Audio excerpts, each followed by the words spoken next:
प्रियंका और आज की इस वीडियो में हम बात करेंगे सेक्शन 437 ए सीआरपीसी की। सेक्शन 437 ए सीआरपीसी का इंसर्ट किया गया एक्ट नंबर 5 ऑफ 2009 में 31 दिसंबर 2009 को।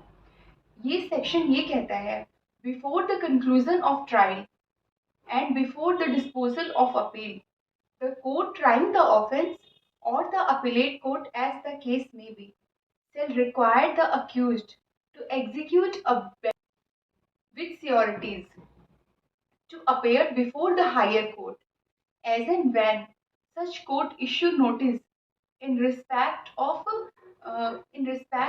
appeal or petition filed against the judgment of such court, and such bail bond shall remain in force for 6 months. If the accused fails to appear, the bail bond stand forfeited and the provision of section 446 apply. इसका मतलब trial court trial conclude करने से पहले और appellate court appeal का disposal करने से पहले अक्यूज्ड को ये कहेगी कि आप बेल बॉन्ड एग्जीक्यूट करो विद सियोरिटीज, कि आप हायर कोर्ट में अपेयर होगे। जब भी हायर कोर्ट में इस जजमेंट के अगेंस्ट अपील फाइल की जाएगी या कोई पिटीशन फाइल किया जाएगा, और ये जो बेल बॉन्ड आप एग्जीक्यूट करोगे ये 6 मंथ तक इन्फोर्स रहेगा। अगर 6 मंथ के पीरियड में आप वहाँ अपेयर नहीं होते हो तो ये बेल बॉन्ड फोरफिट हो जाएगा। अब हम बात करेंगे कि सेक्शन 437 ए सीआरपीसी में क्यों इंसर्ट किया गया।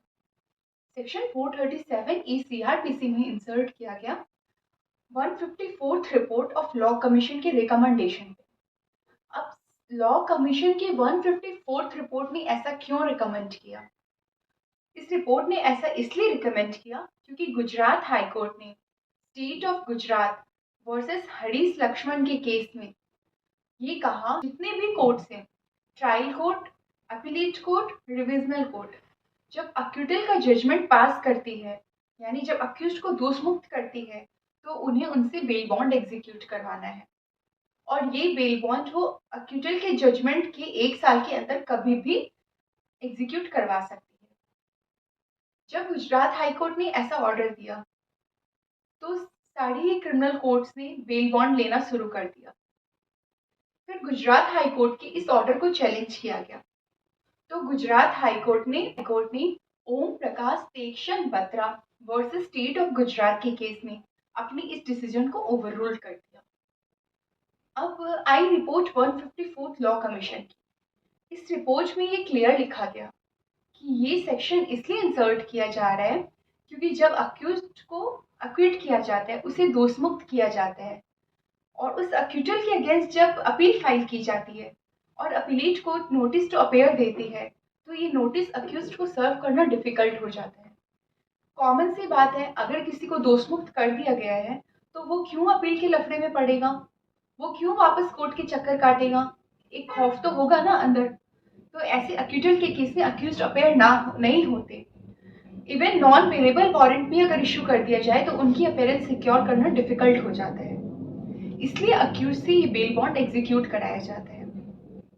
अब ध्यान रखने वाली बात ये है कि अगर ट्रायल का रिजल्ट कन्विक्शन में हो, यानी ट्रायल में गिल्टी प्रूव हो जाए और इसे कन्विक्ट कर लिया जाए, तो ये बेल सेक्शन 437A में नहीं ली जाएगी।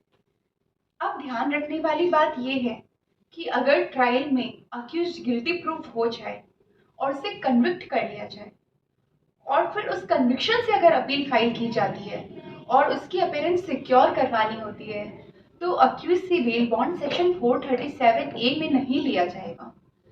ऐसे केस में अक्यूज से बेल बॉन्ड लिया जाता है सेक्शन 389 में। सेक्शन 389 सीआरपीसी का कन्विक्शन के केस में अक्यूज से बेल बॉन्ड एग्जीक्यूट करने की बात करता है। अग्रवाल वर्सेस सीबीआई के केस में दिल्ली हाई कोर्ट ने ये कहा कि सेक्शन 437A का ऑब्जेक्ट ये नहीं है कि अक्यूज्ड को बेल पर रिलीज करना। सेक्शन 437A का ऑब्जेक्ट है अक्यूज्ड की अटेंडेंस सिक्योर करना हायर कोर्ट के सामने। फारूक अब्दुल गानी वर्सेस स्टेट ऑफ महाराष्ट्र का केस आया।